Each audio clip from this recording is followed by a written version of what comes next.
Cooper? He is absent. Holquist? He is absent. DeMillo? Here. Doherty? Here. Ginder?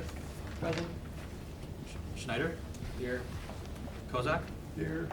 Nye? Present. Perry? He is absent. Rubenstein?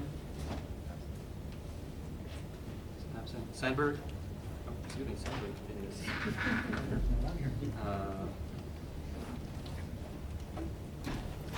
My apologies. Smith? Here.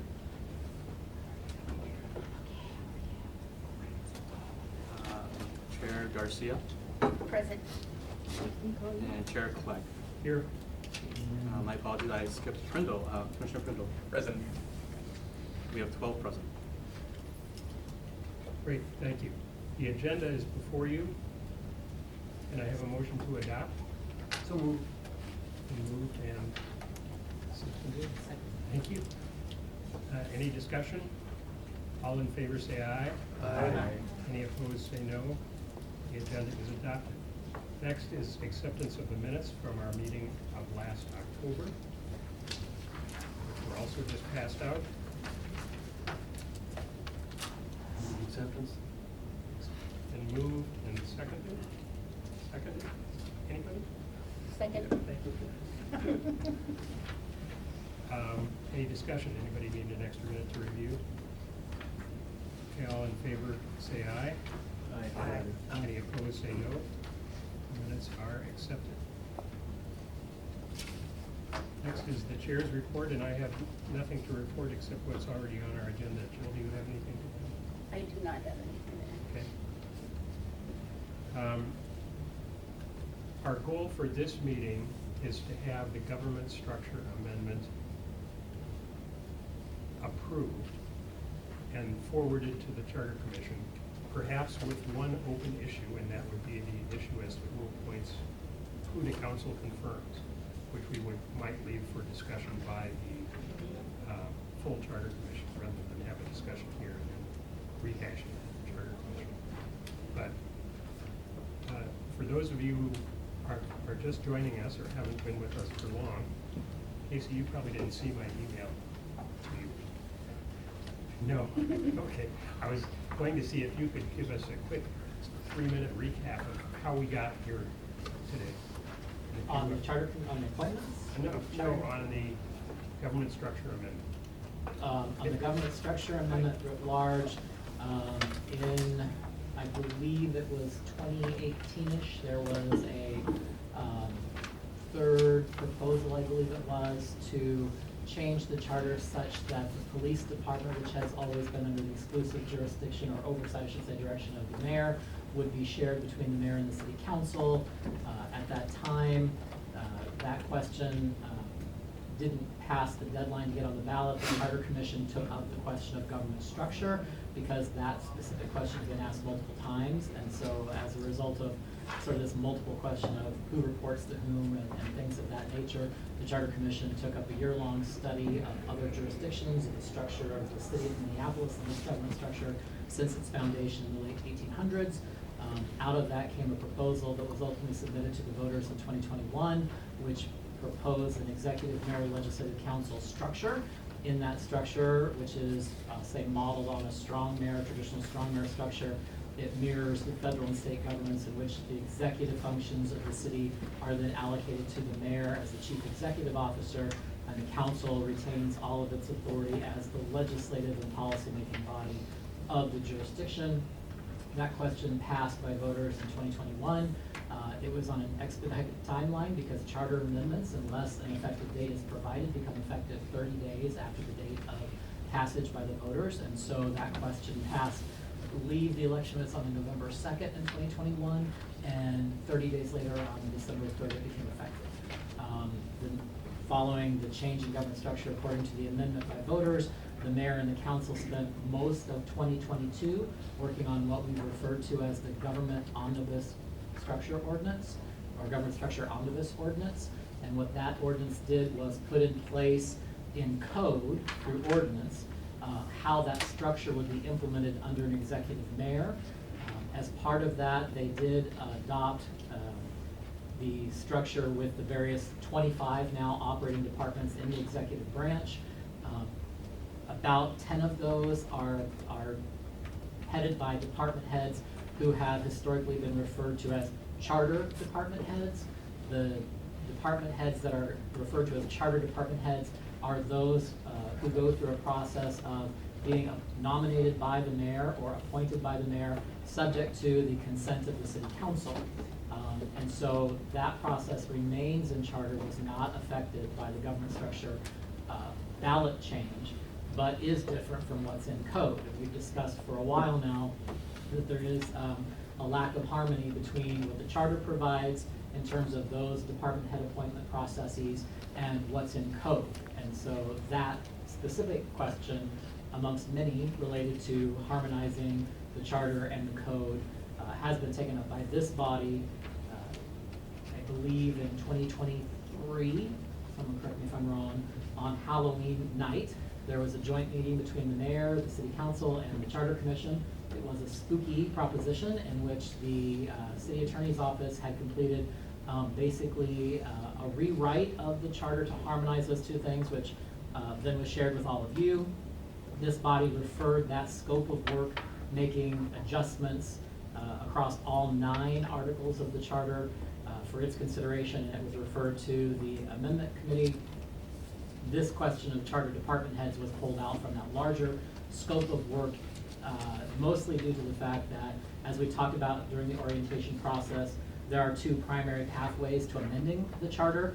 One is by a ballot question, and the other is by an ordinance. This question of who is appointed by the mayor and confirmed by council is one that I think this body has heard pretty clearly from our elected officials, that there is not an agreement to do that by ordinance, and so the only way to reconcile that is to refer that matter to the voters. I'm not sure if I've captured your intent, Mr. Chair. That was perfect, thank you. Okay. We have split our discussion of this into 2 pieces. One is just the review of the draft charter amendment prepared by the city attorney's office. And those of you who were on this work group for a long time know that we went through it page by page, section by section, making small adjustments, making some language adjustments so that the language is consistent with the style used in the charter, and we went through all of those. And our next discussion was about which department heads would be confirmed by the council.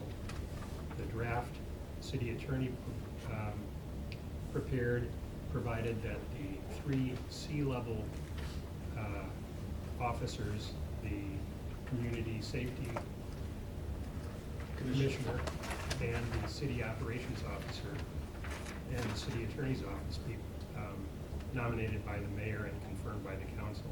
And in addition, the police chief and the fire chief. That is different from the way things currently work, because if you look at this page, which is before all of you, there are 3 columns on the back. The first column shows the officers currently confirmed by the council. The second column shows the officers confirmed under the draft prepared by the city attorney's office.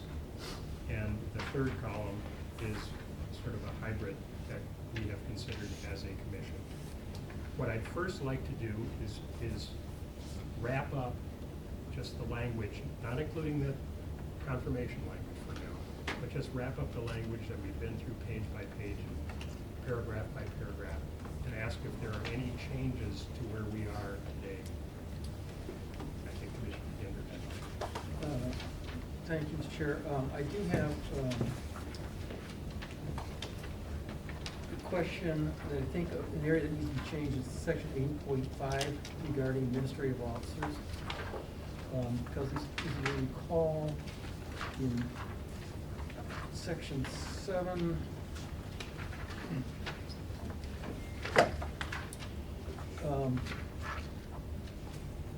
the city operations officer and the community safety commissioner, under this proposed language, appoint all department heads except for police and fire. And so that language is set out there. When you go into section 8.5, which talks about administrative officers, section B, it says administrative officers are appointed as provided in the enabling ordinance or applicable general law and serving the unclassified service. So to me, that's a tension between who appoints them, which in the first part is in 7.2, it says it's clearly those two executive officers appoint everyone. And so what this language should be, in order to be consistent with what 7.2 says and what our intent was, it would simply be something: administrative officers are appointed as provided in this charter and shall serve in the unclassified service. And so that just harmonizes the two sections. And so that would be a change that I would propose as we prepare a document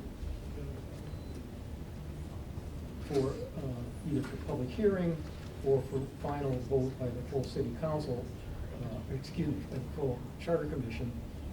We would have the language that, to look at, and so it would come forward, with the changes marked.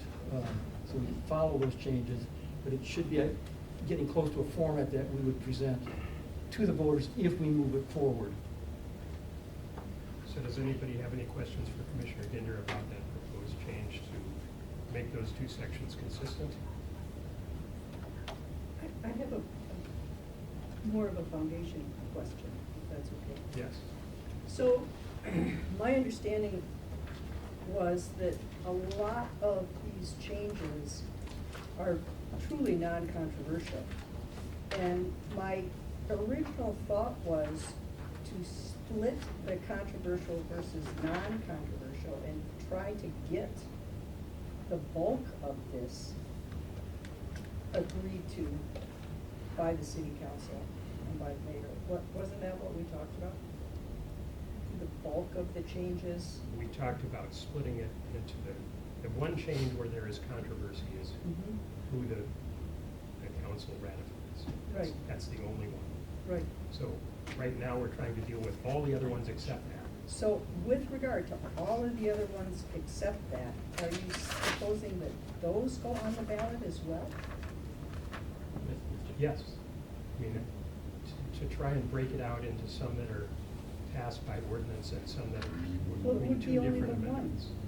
It would be only the one issue that I think can't be passed by ordinance because the city council has told us that they don't agree. But they haven't said anything about the bulk of it, and it would seem to me it would be much simpler to have the bulk of the non-controversial changes just passed by ordinance. At least the premise that I have been working under is that we will make one proposal to the full charter commission, and it will decide whether or not to put that proposal on the ballot, and it will include all changes relating to government structure. I think to do that, the one that is controversial will get completely lost in this bulk of changes that we're making.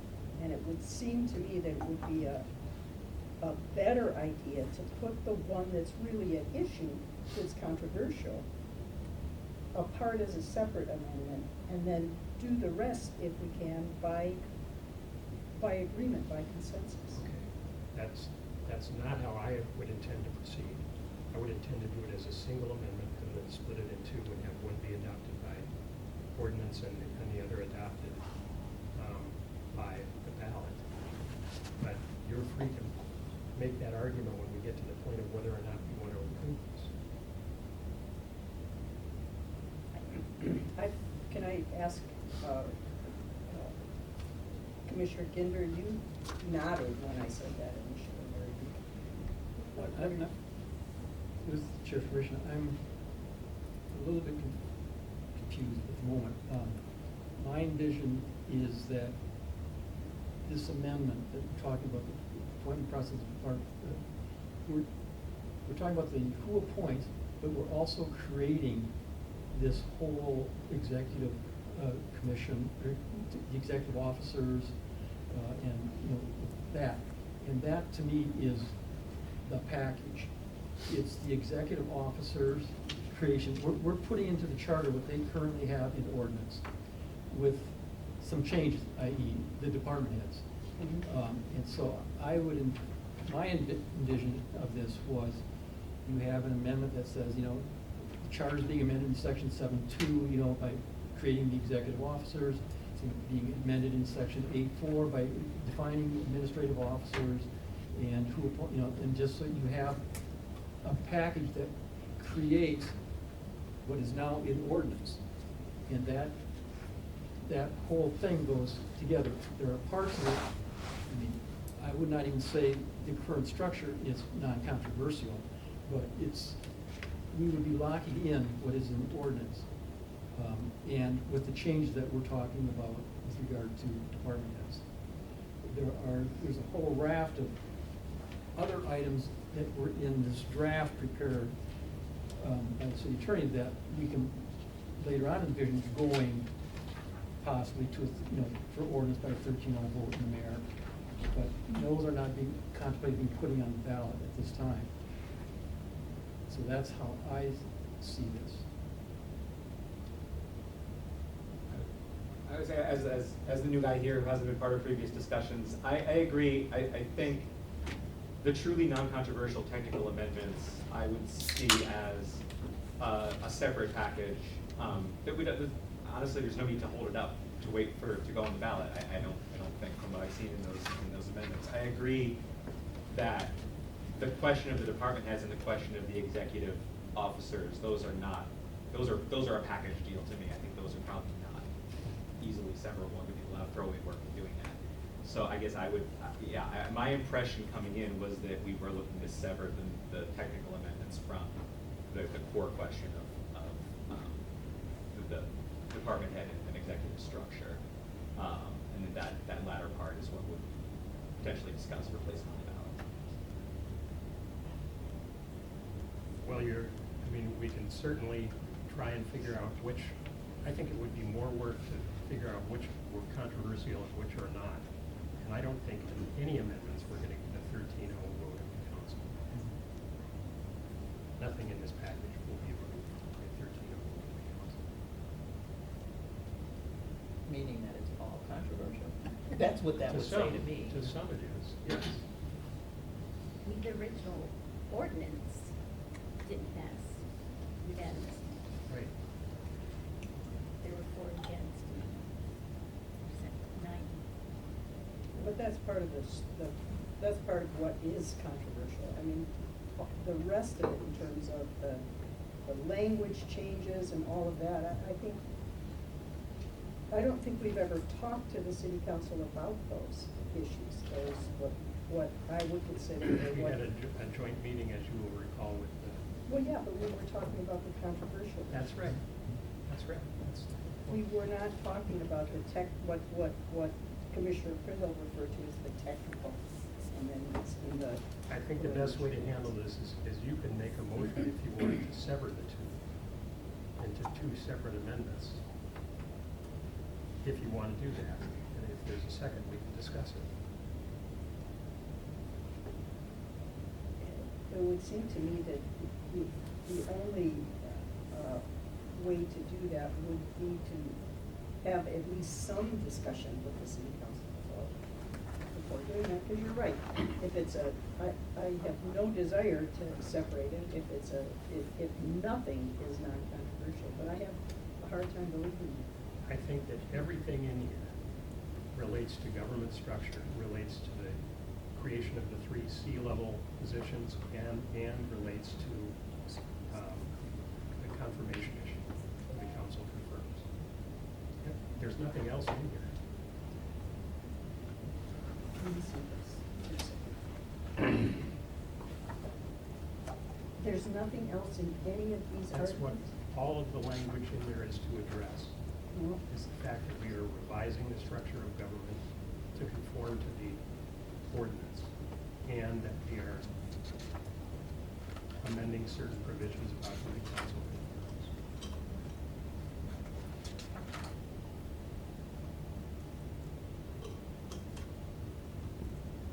If you just look, I guess I don't see it that way, because some of this is just, for example, like we talked about the changes to, when a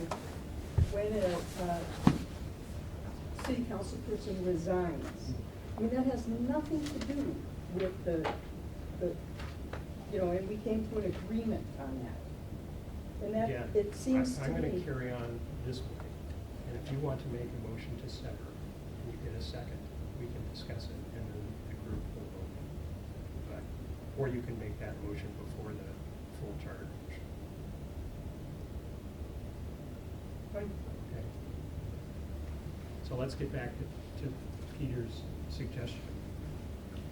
Mr. Chairman, Chair Ginder, would you, or Commissioner Ginder, excuse me, would you mind just walking through, again, your suggestion? I just wanted to make sure that I understood. You were looking, I want to make sure, first of all, that we're all reviewing the correct or the appropriate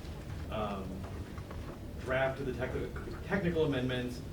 The draft that I have is titled Minneapolis City Charter Working Draft Technical Amendments, presented December 3rd, 2025, because I also have this binder that I got at some point. I also have 3 different versions of technical amendments that I got at some point as well. So I just want to make sure that we're all working off of the same draft, correct?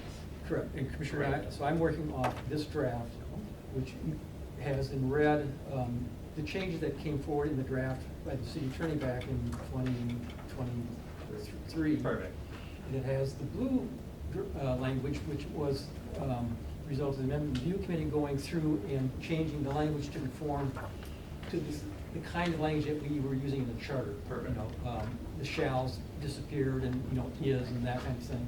So this has the version that we should be working off of as we prepare for an amendment. Excellent. And so you had referenced Article 8, Section 5, found on page 7, Yes. and you were referencing back to Article 7, Section 2. Correct. Correct, okay. Yes. A and B, because those 2 sections provide that the city operations officer and the community safety commissioner appoint all department heads within their jurisdiction. Okay.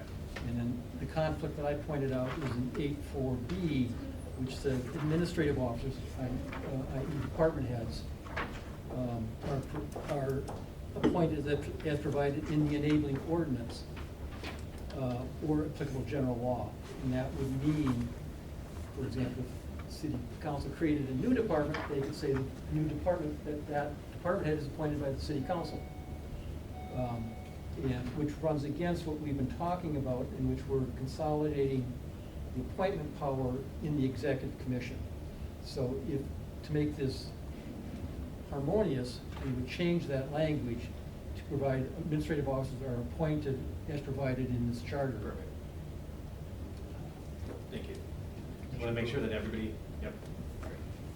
So then what would the language be? I am fully wordsmithed it, but I think it would be as simply as striking the enabling ordinance or applicable general law and just put in this charter. Attorney. Yes, Chair Fagan, Commissioner Ginder. The reference to general law, I believe, is there because of the state statute relating to the emergency management director. Would you be amenable to leaving applicable general law to account for the state statute? I would, because that, as I recall, says it has to go through the full nomination appointment process. So we would leave applicable general law in there. Mr. Chairman, as I understand it, the current charter, if the city council were to create a brand new department, and they said, well, we do the appointing of the leadership, wouldn't that be contrary to the current charter? That's what someone's concerned about, right?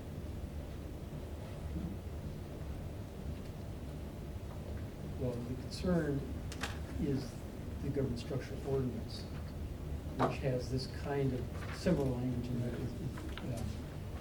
And so if we're taking the ordinance and putting it into charter, then we're clarifying the executive committee, the executive line of authority on the appointment process. I'd have to look again on your original question.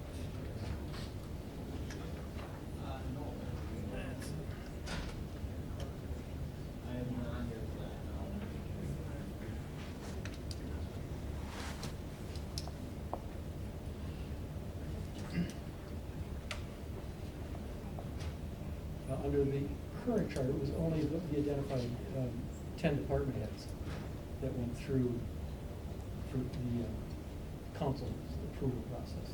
Other departments have gone through the mayor and department correctly.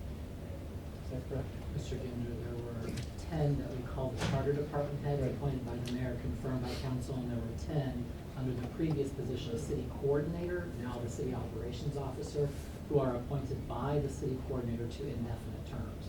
So as an example, the director of information technology, the director of human resources, the city communications director, those what I'll call management departments that make the city run, they are not appointed by the mayor. They're appointed by the COO, and they serve, undefined terms at the pleasure of the COO. If I'm understanding the question, though, is there anything in the charter today that would preclude the council by ordinance creating a new department and giving itself the authority to approve as the head of that department? That's the question. If it's not explicitly forbidden, maybe some language we should put in now to say that whether it's the mayor or the operations office does all the appointing for agencies. I think that's what Commissioner Ginder's amendment does. That's what this amendment does. Okay. It removes that possibility. Okay.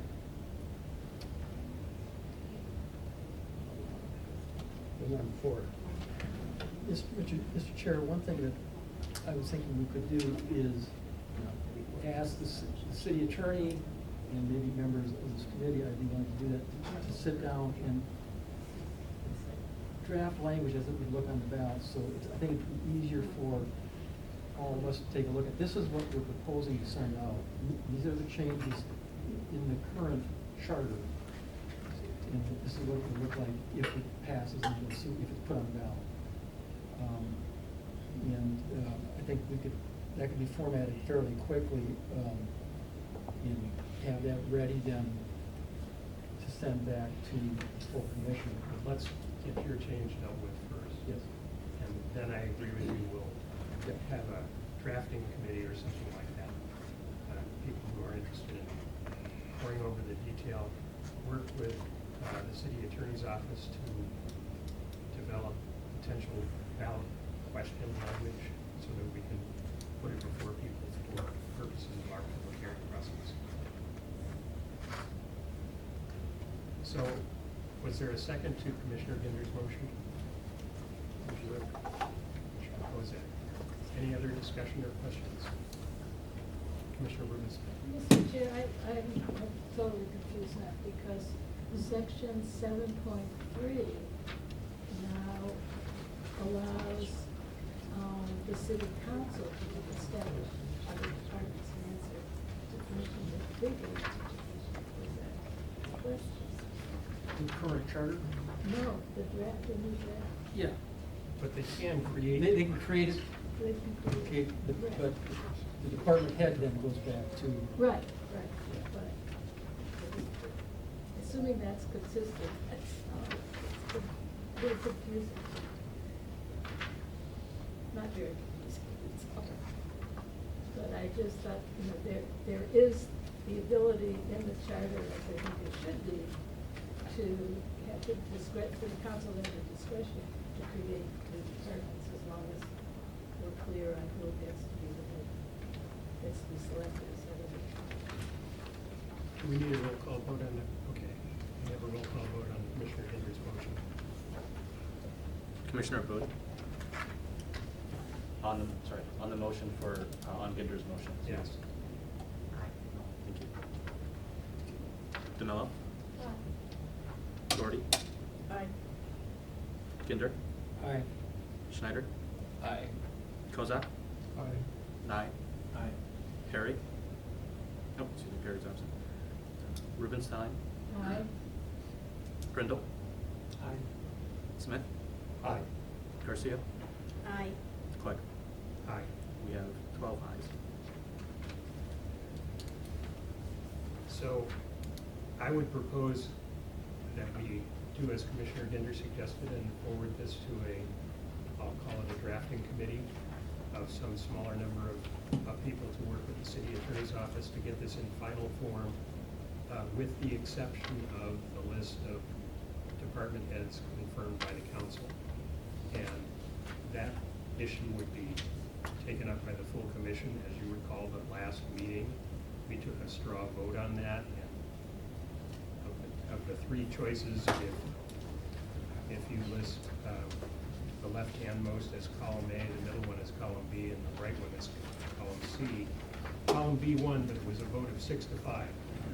So rather than us try and hash it out here and then hash it out again at the full charter commission, I think we should just refer that to the charter commission without recommendation and let the charter commission have the ultimate vote. But I think other than that, the amendment is ready to go, so the drafting committee would get it in final form and have it ready for presentation, perhaps with some proposed ballot question language. Mr. Chair, Yes. was that a motion? Yes. But I seconded that. Clarifying, the drafting committee that you're proposing, is it to bring back its final packet to this committee or to the full charter? to the full charter commission. Commissioner That- Schneider. Okay, so as a relative newbie here, I just want to ask, I hope it's not such a dumb question. Is this body, this work group forwarding the red, blue, and purple font, all of it, forward as a combined technical amendment? Is it I all imagine in- that would be attached to the package, but the whole point of the drafting committee is to get it in the form that would be presented to the voters. No, yeah, I'm not asking about the ballot language, I'm just asking, and I know this has been worked on for well over a year, so I'm still catching that, but is it all three categories of changes that? Yes. Okay, that's, I just needed to understand. Thank you. Commissioner Brindle. Yeah, so to clarify further, what the motion, as I'm understanding it, is to forward the December draft as just amended to the full charter commission with no recommendation. And then, since the With a current. recommendation for everything except who the council confirms. Okay, And so that the- alone, that would be the sole issue for full charter commission. So, because, so, I'm trying to imagine the form that would come. The current draft includes only the police chief and the fire chief, which are consistent across all proposals. So potentially then at the full charter commission meeting, there could be an amendment to add further officers. Correct. To that draft. Understood. Okay. Did we call the roll? Yes, we did. Call the roll Oh. on the I motion. have. Attorney name. Chair Clark, if I may, there are in the current draft noted a few, not many, items where continuing work group discussion is indicated because this group discussed a particular fine point that didn't come to a decision. Are you referring those items that are for continuing discussion to this, the drafting committee as well? Yes. Mr. Chair, Yes. Commissioner Nutt. is it possible to know what those are? Sure.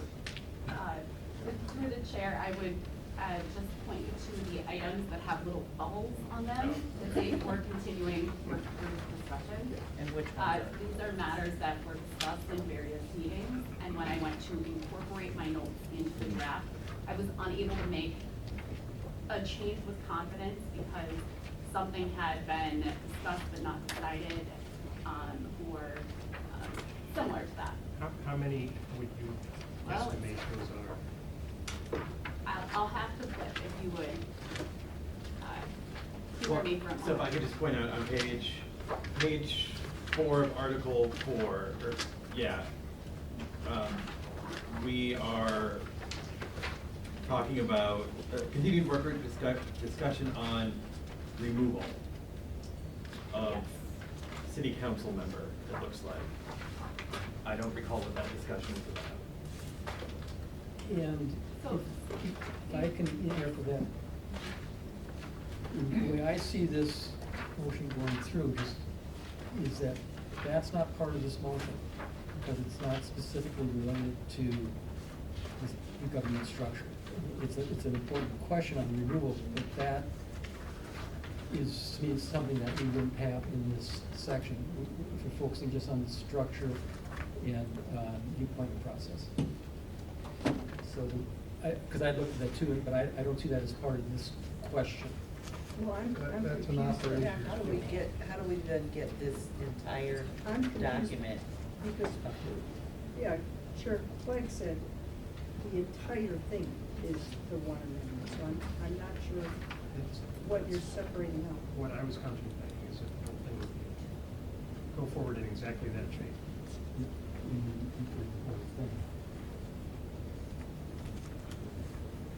This amendment. And then furthermore, Mr. Chair, if we are talking just about police and fire going forward in this, there are suggested clarification for work group discussion under police chief, under fire chief, on pages Okay. 10 and 11 of Article 7. Maybe we should, instead of having a small editing group, we can have another group of people to go through those bubble items. I think we need to.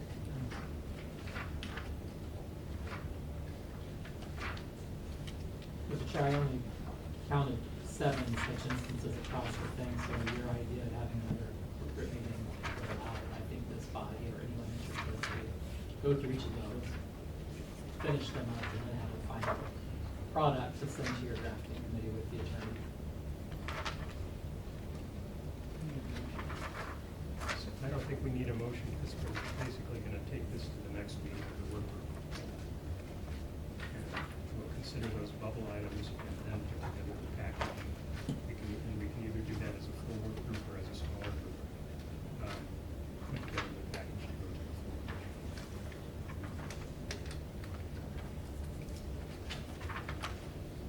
So I don't think we need an action on that. We will schedule another meeting.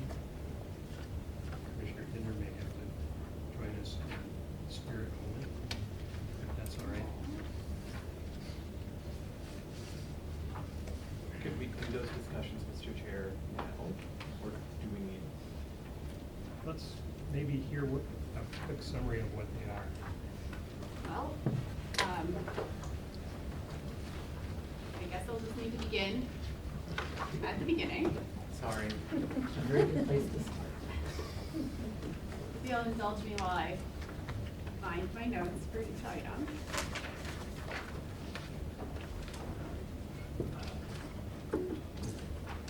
All right, the first place where I see a note is on Article 4, page 4.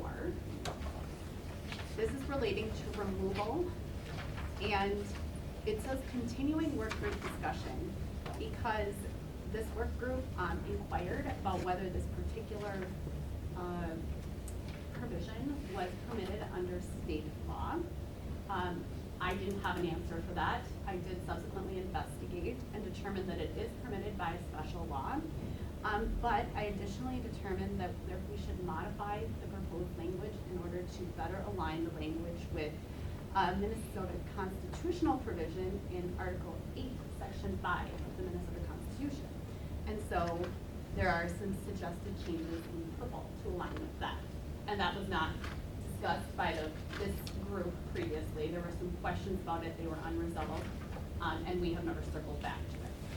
So, that's the question regarding that item. So the new language and the deleted language in purple is to address that concern underneath the Constitution. So the purple, the change that is in purple is to align with the language with the Minnesota Constitution.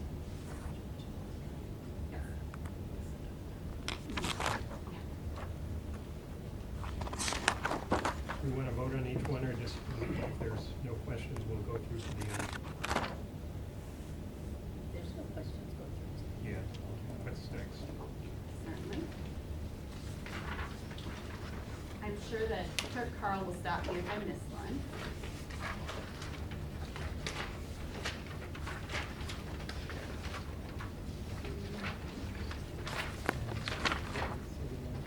Yep.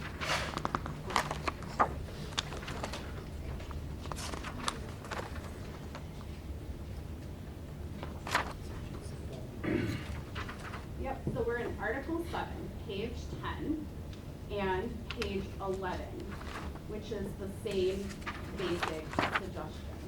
This is a suggested clarification. It's my suggestion, really, for your consideration. I noticed in reviewing this further that there wasn't a process indicated in these two sections for the police and the fire. It said the mayor nominates and with the council consent appoints the police chief, which does seem to contemplate that the same process would be used as for the executive officers, but it didn't expressly say that, so no process was specified.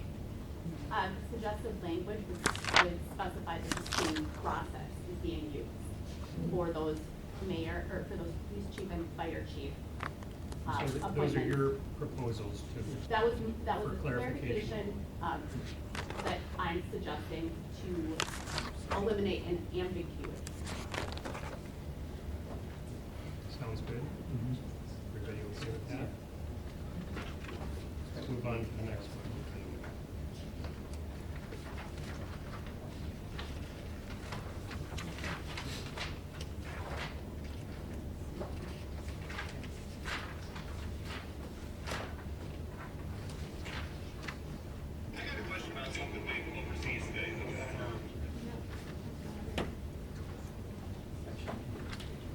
Yep, okay, in section 8, on page 11, in subsection H. In March of last year, this group discussed whether we should change will or change the must to either will or may, but did not decide on an alternative. So right now it still is must, which is actually different from will or may. I don't have a recommendation, but did want to inquire if the group wants to make a decision about that. It seemed to me that the correct choice is will.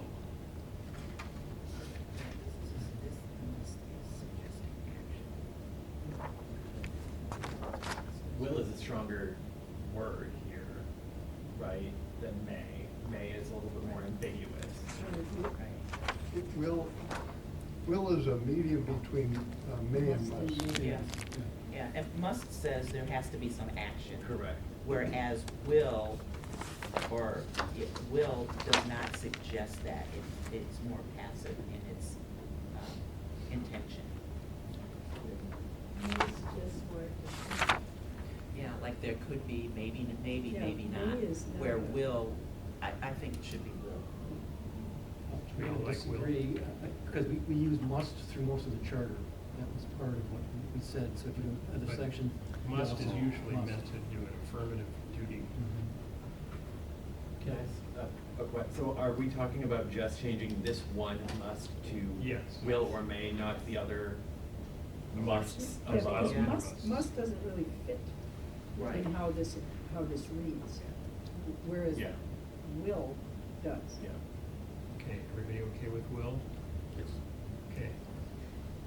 I assume that date will be updated. Saw some notations earlier about updating the effective date. Yes. In section 1. Yes, Yeah, I but believe this- this would, in this section too. this would need to match. There's a date. All right.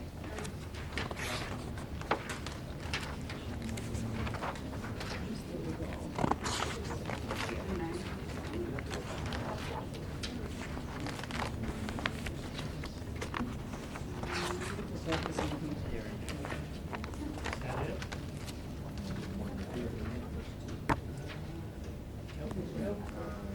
We've got page 4 of section, or article 9. Oh, You got it. yeah, there's no. And then the last bubble, that I'm noting here is in Article 9, on page 4. And it, this is another must versus may. And there was an inquiry with this group about whether must or may was required by state law. And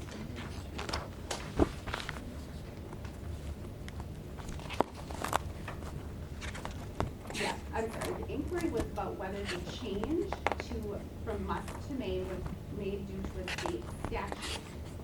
Upon research, there is no on-point state statute, and either must or may would be legally defined. So it's completely within his body's discretion as to which you prefer. There was discussion, it wasn't resolved at the time because research was required. And after research, there's no state law that requires either one. Well, let me ask a question. If it's a may, if we change the language to may, okay, if we don't put in must, and the council doesn't establish a civil service fund, then what happens? Does it just stay from the previous year?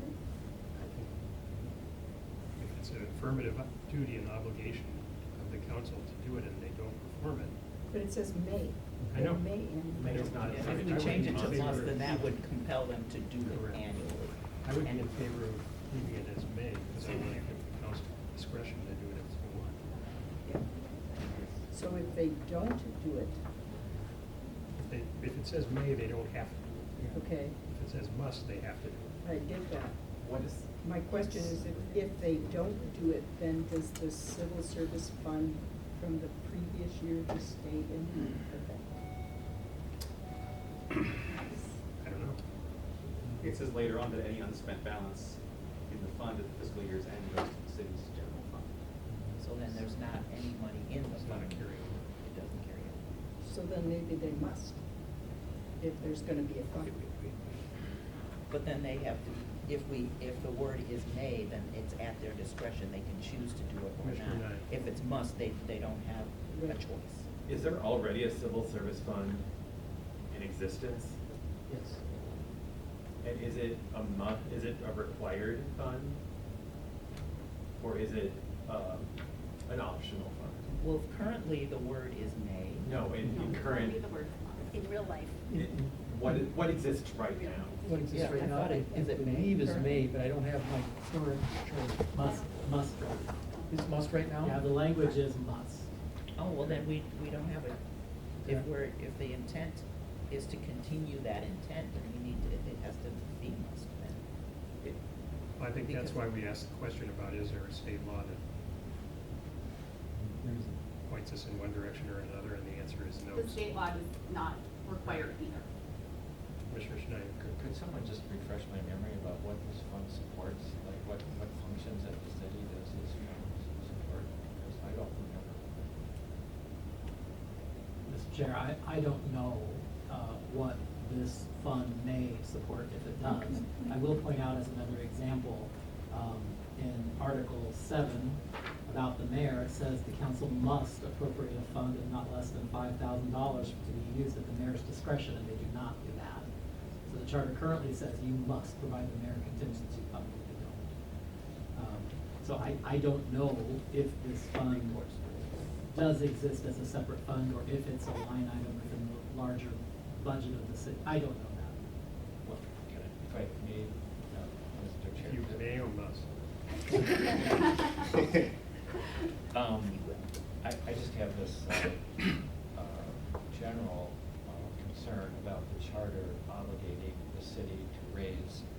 specific amounts of budget for anything, really. And so I'm just sort of having that reaction to this, and I frankly don't, I mean, I worked in finance here for this place for many years, and I don't know about what this fund does, and if we even have it. If you don't have a finance person here, but somebody maybe can answer that question. Our goal in putting this amendment forward was not to tinker with the civil service, anything in the civil service provisions. This just literally moved to this place in our Right. charter. So I understand. I would be inclined, since it would be a change to the existing language to change it to may. And we haven't studied the civil service commission issues at all. So I don't think we should do that until we do. If our only question initially was, is this prohibited by state law, and we know it's not, then it would seem to me to leave the must alone. Leave it as is. Yeah, I would just say, I think to change it to may would create an incongruity, and if we're saying that council doesn't have to establish this fund, but if they do, there's a minimum funding requirement. And so especially since it sounds like the body has not studied the issue, I would be inclined to. Everybody okay with leaving it as must? Mr. Chair, would we need a motion then to change it back because that's now here, as opposed to the other? We're gonna take one vote on all of these, and that would include moving it back 2 months. Except the other, I guess the other language changes we're agreeing to. This Yes. one we're not. Well, we are agreeing to it, and We're we're just agreeing agreeing to that we're not. gonna change Gotcha, it. okay. I just want to make sure that that's, because I would not support changing must to may here. And I think we are all in Okay. agreement with that. We're saying we're gonna keep it as must. I guess I'm wondering, why did we even consider that change? Because if it was must, it's not required by law, I don't remember the discussion. Well, that was the But it would seem to me question. there must have been some intent to change it to may. My very, very vague recollection was we were over in the public service building in room 100C, the long, narrow one. And this was one of those things that came up that we're not required, the state law, I think the previous attorney had said, there's not a state law requiring this, and therefore let's make it a may if they wish to. And, you know, we took that advice and said, okay, great, so we'll change must to may. And then as the chair pointed out, there was discussion, you'll recall there was a previous Article 10 to move all the boards, so there was one article with boards, and then we put all that back. And I think in that back and forth of moving boards in an article, putting boards back where they were, this was a holdover that when we were making the change to put all boards in one article, there was also the discussion about it's not required by law, then let's make it a may, permissive.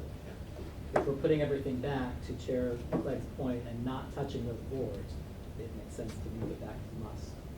So I'm gonna suggest we have a roll call vote on all the bubble items we just discussed and came to consensus.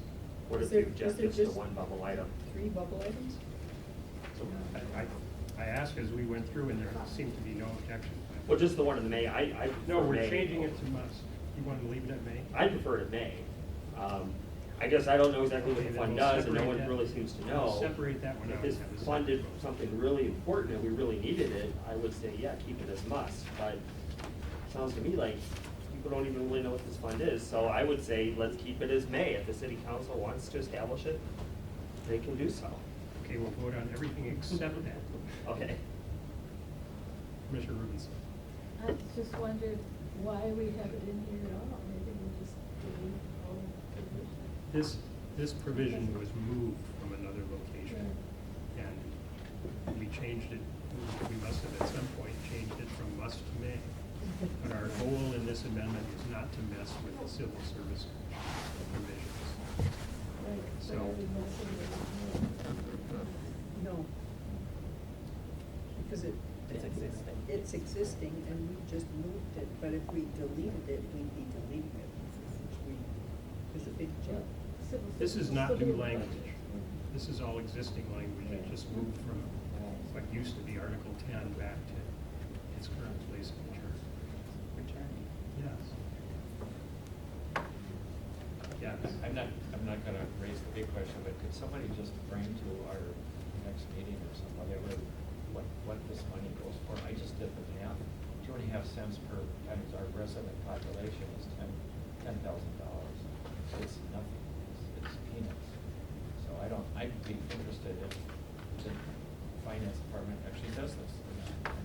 maybe somebody knows that or not.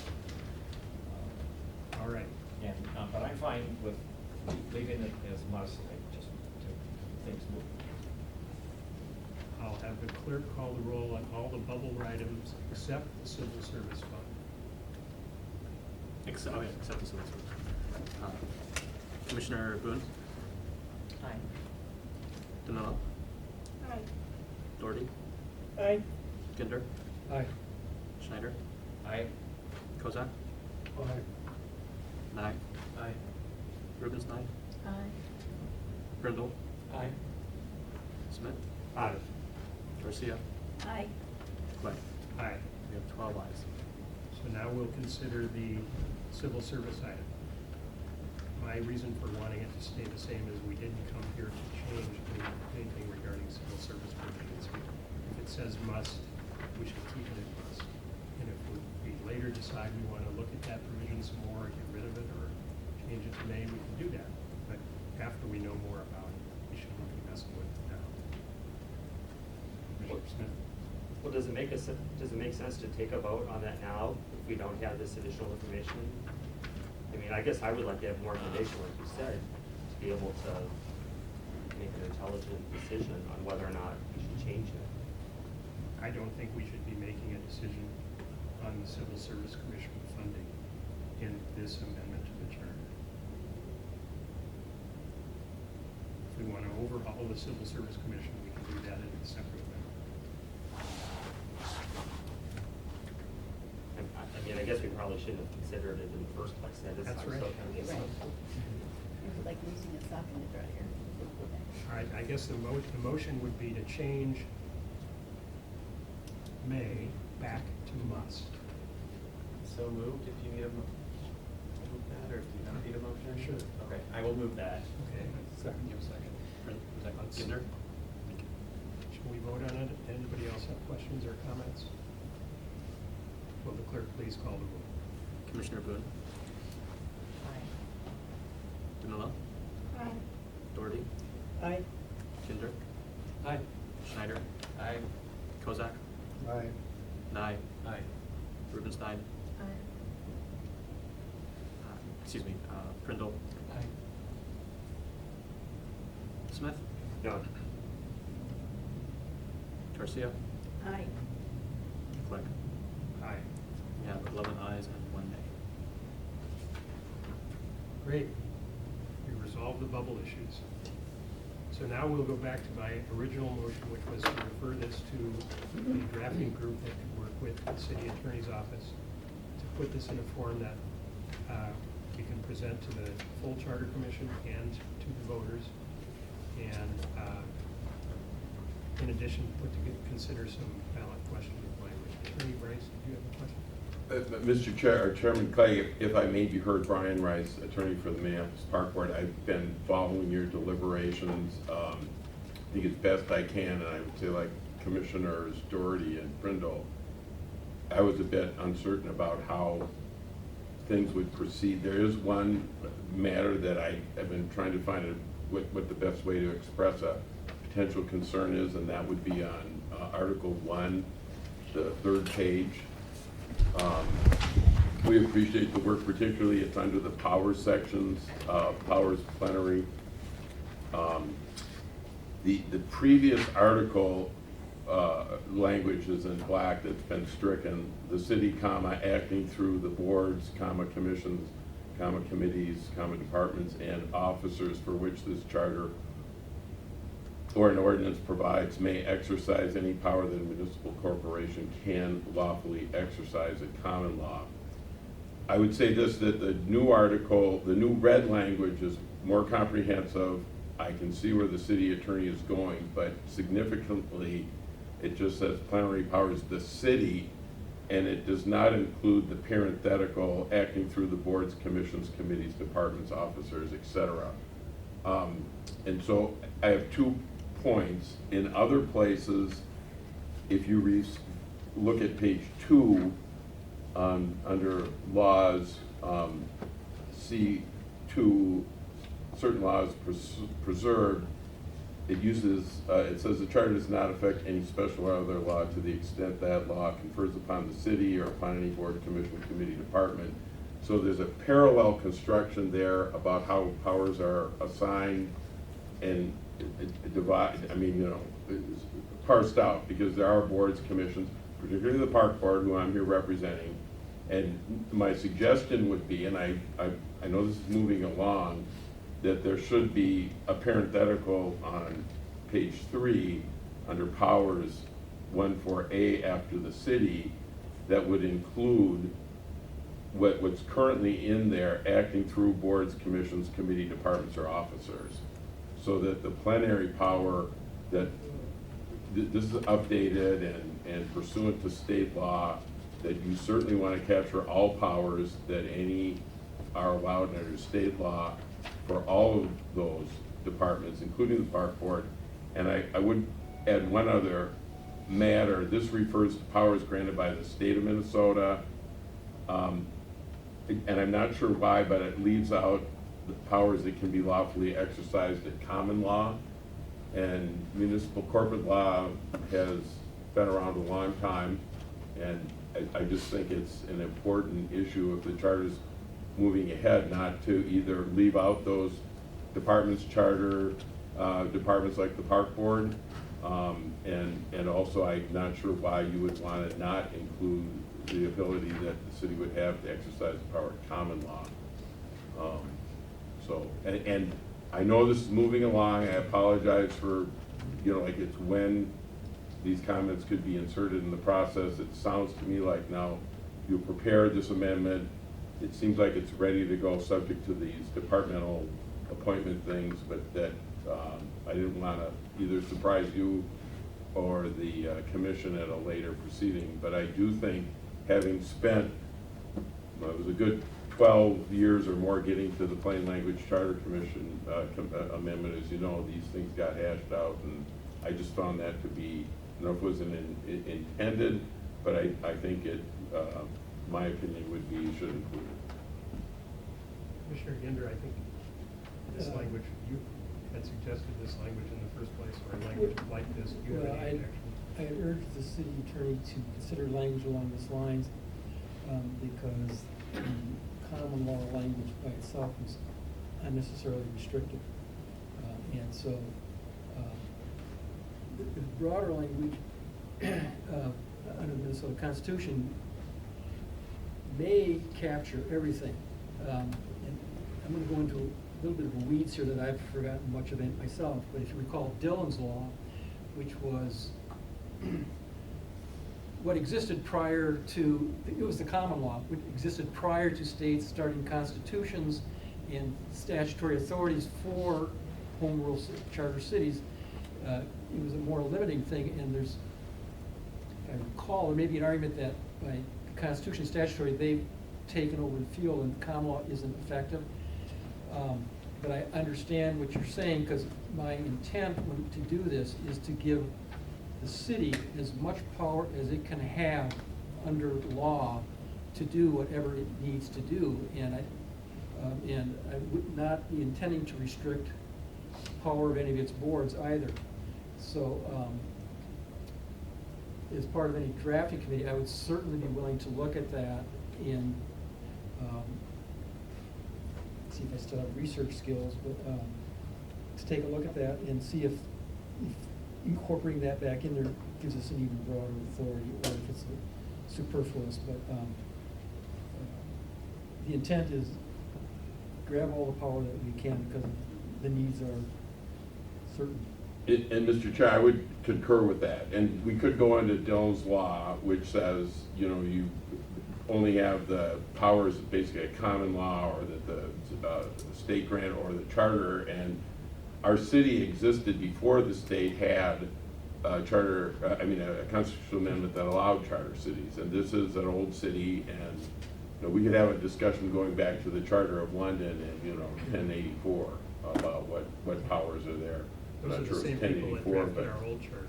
I know, but it's important, and having a practice on representative of the park board for 43 years, particularly when it comes to litigation cases, those things pop up. And there's, sometimes you can grab a case that's going back to, you know, I'm forgetting the first Chief Justice name in the state, but those immunities and protections still exist, and they're there. And I don't want it to be in conflict, but I'll be glad to write a letter to this drafting committee. The suggestion would simply to keep all the red language, but incorporate some of the language that was stricken, on page 3 at the end there, to make sure that whatever powers the city can grab, we should grab, and whatever protections, additionally, that would be in common law, we should continue to I have. appreciate the suggestion. I think it's a good point.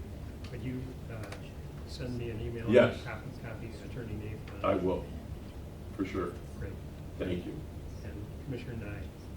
Thank you, Mr. Chair. And Mr. Rice, I appreciate you bringing this to our attention. I won't pretend to be a lawyer. My question to you, Mr. Rice, if I so can, there is language, and this is just for my own clarification, language in the red section, so new language, says that it is the intention of this charter that every power which the people of the city might lawfully confer upon themselves as a municipal corporation by specific enumeration in this charter is conferred by the provisions of this section. Is that language too broad? Is that what perhaps you're suggesting? I'm just curious. Chair Clegg and Commissioner Nye, I think that the concern I would have with this section is all power granted to a municipal corporation by the state of Minnesota, which would mean, as you know, Commissioner Nye, you worked for the legislature, and I'm sure in that, and you worked the legislature in other capacities. So the state legislature has certain authority under our Constitution, and they can pass laws. So it's what the corporation powers are granted by the state of Minnesota, and it's intention of the charter that every power by which the people of the city might lawfully exercise upon themselves as a municipal corporation by specific enumeration of the charter. My point is that there's not only the state of Minnesota, but there's a common law tradition that has extended well before 1858 in this state, and that's been around. And I just think we should keep those. And selfishly, I would say, as the park board, we are a department of the city. We are, under the charter of the city, been granted the franchise to deal with all parks of any type. That decision, that determination is in our case law as well.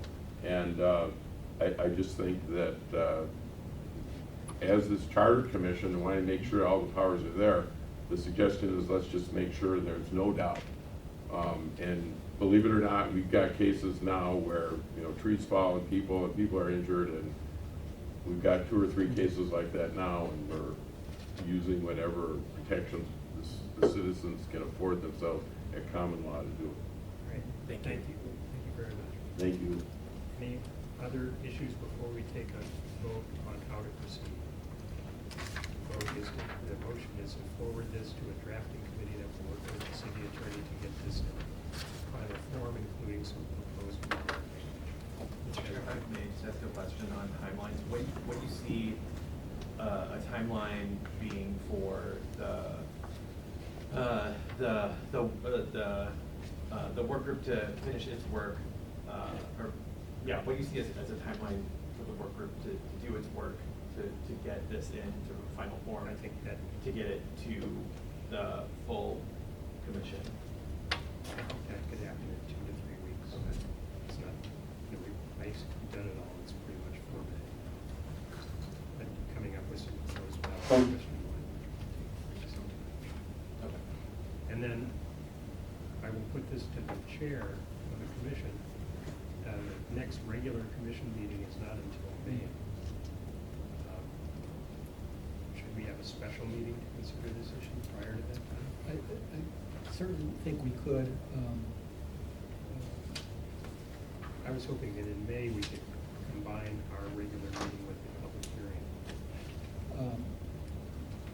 I think I would like to have this done by May so that we can send it to the council, assuming it passes and moves forward, that we can get it to the council in plenty of time for them to draft their language, their ballot language, and so there's no worry about meeting the August deadline. And that also would give us, in the event we miss something, there's still time, but the May, to me, is our official deadline, so that we don't run any risk of coming up against a deadline. So, and if the need is to do a special meeting in April, I would be willing to do that. And what would be the posting requirement for the public meeting, so that we can make sure that members of the public are notified well enough in advance so that they can attend? The city has a process for posting public hearings. And we would also send it in addition to everybody who's required by that process, everybody who's on the Charter Commission interest list. I just asked because this would be my first public hearing. I know that we were going to have a couple of them in the past, but I just. I'm curious, is it 2 weeks, is it 3 weeks, is it? I have a question with regard to the,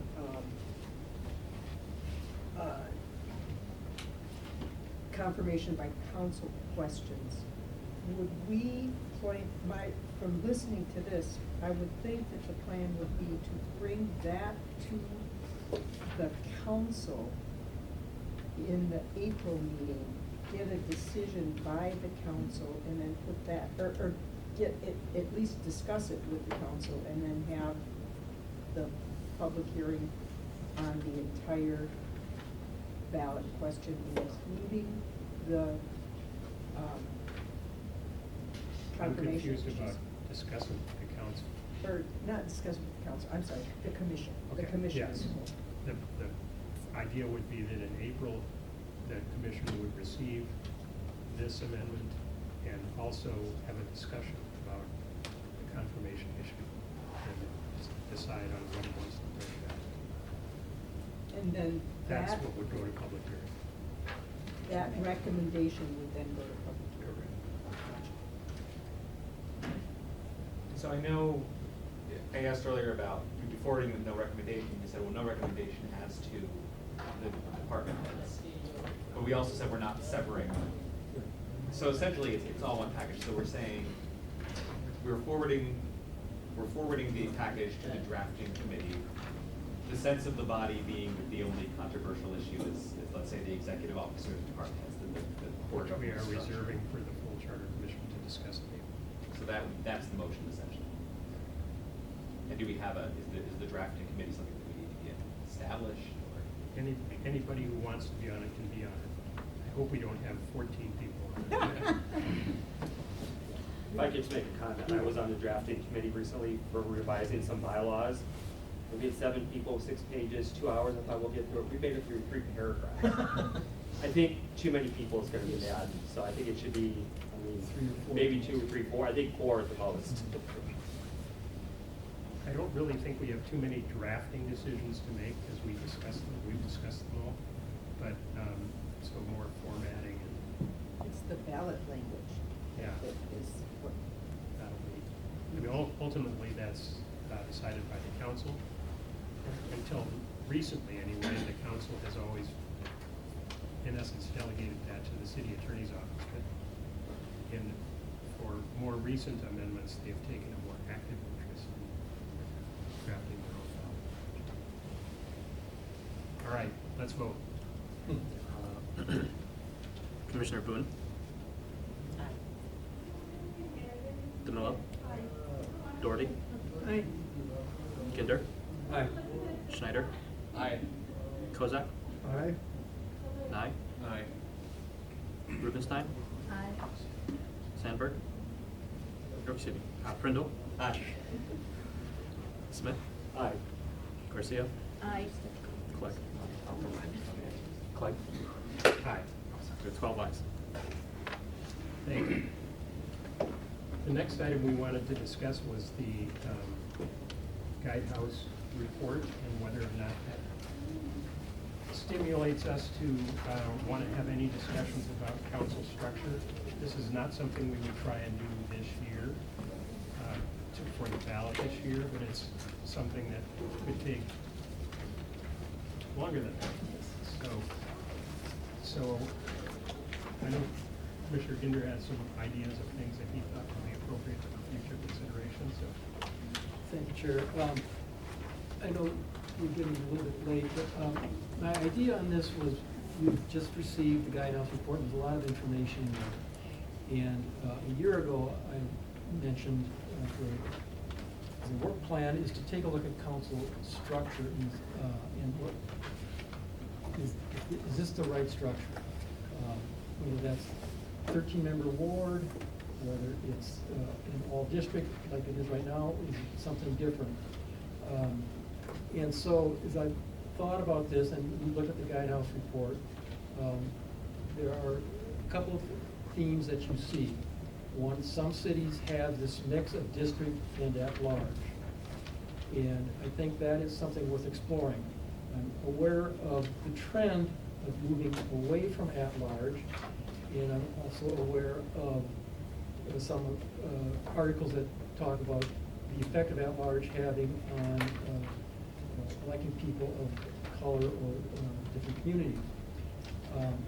That said, I think it's worth exploring because we have within our own jurisdiction 2 boards that have at-large membership. And so I think it would be useful to try and take a look at, in talking to them about their experiences with a combination district and at-large. And I know that Mr. Rice is here, but I'm just kind of teeing that up if that would be something where we could get either commissioners or yourself as a representative to talk about what's been your experience with at-large, what are some of the strong points or the pros, cons, and possibly we could do something similar with the school board, which has a similar setup. What has been the impact of at-large? So that is something that I think is worth a discussion. Also worth a discussion is, as we've gone through the guidehouse report, is most cities have a much higher number of residents that they represent than the city of Minneapolis does. I think, I don't have it in front of me, but we currently represent 32,000. I think the average representation is something more like 60,000. And so we're a little bit out of line on that. And so it's worth, I think, taking a look at, is there a different number that would make sense? For those who beat around the halls of City Hall for decades, you know, that oftentimes you've heard a number of 9. You go back decades, you know, 9 is fine. You know, people will talk about that. That number would put you, for example, at roughly 50,000, still under what is the average. But what are the pros and cons of that? Is there a fiscal impact? What is the impact on the community? There's also a very kind of much more rare, I think it's only done in Kansas City, where they have a combination of a district wards and an at-large that is not a full city at-large, but broken down into smaller areas. So for example, if just spinning something, you would have, say, 9 districts, or 9 wards here, then you would have slightly larger districts, for example, north, northeast, south, southeast, that would be larger districts to give you a different perspective than the smaller ward. So these are ideas where I think it would be useful to take some time to think about. I'm not saying that we have to come to an agreement on something or we have to do something, but it's been a council structure that has been the same, except for the number, since we were a charter city or incorporated. We've never had at-large in the city, to my knowledge. We've had as many as 26. 3 per ward. 3 per ward, yeah.